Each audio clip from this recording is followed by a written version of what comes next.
Kanchipuram Varamahalakshmi Silks, the Grand Banarasi Mela. First time ever in Hyderabad starting from November 1st. నమస్కారం, welcome to I dream. నేను మీ సంగీత. పెళ్ళైన ఒక 4 రోజులకే ఒక భార్య ప్రసవించడం జరిగింది. భర్త ఆ బిడ్డకు నేను తండ్రిని కాదు అంటూ పెద్దల మధ్యలో ఆ పంచాయతీని తీసుకెళ్ళి పెట్టడం జరిగింది. అయితే అమ్మాయి తరపు నుంచి ఉన్న బంధువులు కానివ్వండి, తల్లిదండ్రులు కానివ్వండి, అమ్మాయి ఫ్రెండ్స్ కానివ్వండి, ప్రతి ఒక్కరు చెప్పేది ఏంటంటే ఆ బిడ్డకు తండ్రి ఈ అబ్బాయే అని చెప్పేసి వారు వాదన వినిపిస్తూ వస్తున్నారు. ఇక్కడ ఏదేమైనా సరే, అంటే పెళ్ళైన తర్వాత కానివ్వండి, పెళ్ళి అయిపోయిన ఒక 2-3 సంవత్సరాల తర్వాత కానివ్వండి, పెళ్ళి చేసుకునేటప్పుడు కానివ్వండి, ఒక్కసారి అమ్మాయి మెడలో గనక ఒక అబ్బాయి తాళి కట్టిన తర్వాత తన గర్భవతి అయిపోయి పిల్లో పుట్టిన తర్వాత ఆ ఫాదర్ రెస్పాన్సిబిలిటీ అంతా కూడా ఎవరైతే అమ్మాయి మెడలో మంగళసూత్రం కడతారో వారు మాత్రమే బాధ్యులు అని చాలా స్పష్టంగా సుప్రీంకోర్టు తీర్పు ఇవ్వడం జరిగింది. ఇక్కడ ఇందులో కూడా అది చాలా క్లియర్గా, చాలా స్పష్టంగా కూడా అప్లికేబుల్ అయ్యే ఛాన్సెస్ ఉన్నాయి. ఇకపోతే వాళ్ళ ఆరోపణ ఏంటంటే పెద్దల సమక్షంలో కూడా పెట్టినప్పుడు ఎప్పుడైతే ఎంగేజ్మెంట్ అయ్యిందో ఆ ఎంగేజ్మెంట్ అయిన దగ్గర నుంచి, అంటే అమ్మాయిని చూసుకోవడానికి వస్తారు కదా, అప్పటి నుంచే వాళ్ళ పరిచయం అనేది కంటిన్యూ అవుతూ వస్తుందంట. ఇక దాంతోపాటు ఎప్పుడైతే ఎంగేజ్మెంట్ వరకు వచ్చిందో అప్పటికే పలుమార్లు వాళ్ళు కలవడం జరిగింది. దాంతోపాటు ఎంగేజ్మెంట్కి ఉండి పెళ్ళికి కూడా 4 నెలల గ్యాప్ ఉంది. ఆ గ్యాప్లో కూడా చాలాసార్లు బయటికి తీసుకెళ్ళడము, కలవడము, తీసుకురావడం అన్నీ కూడా జరిగిపోయినాయి. కాబట్టి అబ్బాయే ఈ అమ్మాయికి పుట్టిన పాపకి తండ్రి అని చెప్పేసి అమ్మాయి కుటుంబ సభ్యులు చాలా స్పష్టంగా చెప్తున్నారు. అయితే పెద్దలు మాత్రము వారి దగ్గరికి వారి సమక్షంలో రావడం జరిగింది. కాబట్టి దీనికి ఇంత గోల ఎందుకు, DNA టెస్ట్ చేస్తే సరిపోతుంది కదా, ఆ టెస్ట్ వచ్చేంత వరకు కూడా మీ అమ్మాయిని, ఈ పాపని మీ దగ్గరే పెట్టుకోండి అంటూ అమ్మాయి వాళ్ళ పుట్టింటికి అమ్మాయిని పంపించడం జరిగింది. కానీ ఇక్కడ DNA టెస్ట్ అనేది చేయడానికి లేదు. అక్కడ ప్రైవసీని డిస్టర్బ్ చేసినట్టు ఆర్టికల్ 2119 ప్రకారంగా కూడా ఎవరు కూడా DNA టెస్ట్ అనేది చెయ్యకూడదని చెప్పేసి ఆల్రెడీ కోర్టు మెన్షన్ చేయడం జరిగింది.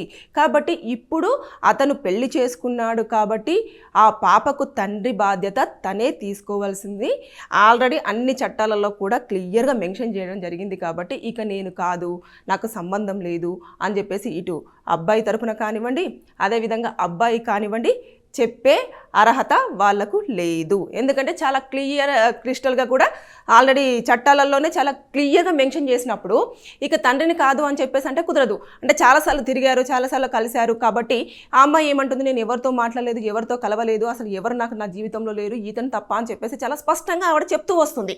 అదేవిధంగా కుటుంబ సభ్యులు కూడా ఈ అబ్బాయి ఎప్పుడైతే అమ్మాయిని చూసుకోవడానికి వచ్చారో అప్పుడే చాలా క్లియర్గా అంతా మెన్షన్ చేస్తున్నప్పుడు అదొకటి పక్కన పెట్టేస్తే ఆల్రెడీ సుప్రీంకోర్టే స్వయంగా ఎవరైతే పెళ్లి చేసుకున్న వారు థర్డ్ పర్సన్ త్రూ పిల్లల్ని కన్నప్పటికీ కూడా భార్య ఆ యొక్క బాధ్యత తండ్రికే వర్తిస్తుంది అని చెప్పేసి చాలా క్లియర్గా ఉన్నప్పుడు ఇంకా దీంట్లో ఎలాంటి గొడవ కానివ్వండి, ఎలాంటి ఇబ్బందులు కానివ్వండి ఏమీ లేవు. అతను ఎవరైతే కొత్తగా పెళ్లి చేసుకొని 4 రోజులకే ఆ అమ్మాయి తల్లి అయిపోయిన తర్వాత భర్త స్థానంలో ఉన్నాడో ఇప్పుడు అతని తండ్రి స్థానం కూడా తీసుకోవాల్సిన బాధ్యత అతనిదే.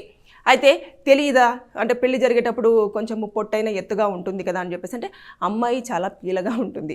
సో ఆవిడ ప్రెగ్నెంట్ అన్న విషయాన్ని అసలు ఎవరు కూడా గుర్తించలేనంత ఇదిగా ఉంది. ఒకసారి కడుపు నొప్పి వస్తుంది చాలా వరకు అని చెప్పేసి అనగానే ఈమె ఆల్రెడీ ప్రెగ్నెంట్ అని చెప్పేసి తెలియడం జరిగింది. అంటే ఇది తెలిసి దాచిపెట్టారా, లేకపోతే తెలియకుండానే అయిపోయిందా, లేకపోతే అమ్మాయి వాళ్ళ పేరెంట్స్కి ముందుగానే తెలుసా, తెలిసినా కూడా ఆ అబ్బాయి తండ్రి అని చెప్పేసి అన్నారా అనేది ఇవైతే పూర్తిగా ఇన్ఫర్మేషన్ అయితే బయటికి రాలేదు. కానీ అక్కడ పెద్దల సమక్షంలో మాత్రం చాలా క్లియర్ అండ్ క్రిస్టల్గా నేను కాదంటే నేను కాదు అని చెప్పేసి ఆ అబ్బాయి చాలా స్పష్టంగా తన బాధను వినిపిస్తున్నప్పటికీ కూడా అక్కడ ఒకవేళ అతను కోర్టుకు వెళ్ళినా కూడా కోర్టు కూడా తీర్పు చెప్పేది ఏంటంటే నువ్వే తండ్రివి కాబట్టి నువ్వే రెస్పాన్సిబిలిటీ తీసుకోవాలని చెప్పేసి సూచించడమే జరుగుతుంది. కానీ లేదు, నువ్వు తండ్రివి కాదు, అసలు నీకు సంబంధం లేదు, DNA టెస్ట్ చేద్దామని చెప్పేసి చెప్పే కోర్టులు అయితే ఇప్పుడు లేవు. సెక్షన్స్ అన్నీ మారిపోయాయి, చట్టాలన్నీ మారిపోతున్నాయి, ఎప్పటికప్పుడు జడ్జిమెంట్స్ కూడా చేంజ్ అవుతూ ఉన్నాయి. కాబట్టి ఈ విషయంలో మాత్రం ఆ అమ్మాయి పెళ్ళైన 4 రోజులకే ప్రసవించడం పట్ల ఆ బిడ్డకు తండ్రి మాత్రం కొత్తగా తన జీవితంలోకి వచ్చిన భర్తనే రెస్పాన్సిబిలిటీ తీసుకోవాల్సిన అవసరం ఎంతైనా ఉంది. Thank you. And for more videos,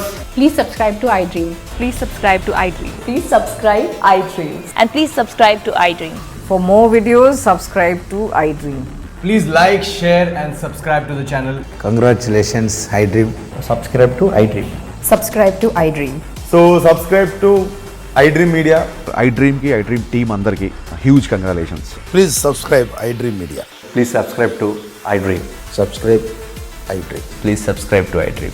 iDream అంటే నా కళల ఛానల్ను సబ్స్క్రైబ్ చేసుకున్న నోరు తిరుగుతలేదు, మీరైతే గంట గుర్తు కొట్టండి. For more such videos, please subscribe to iDream.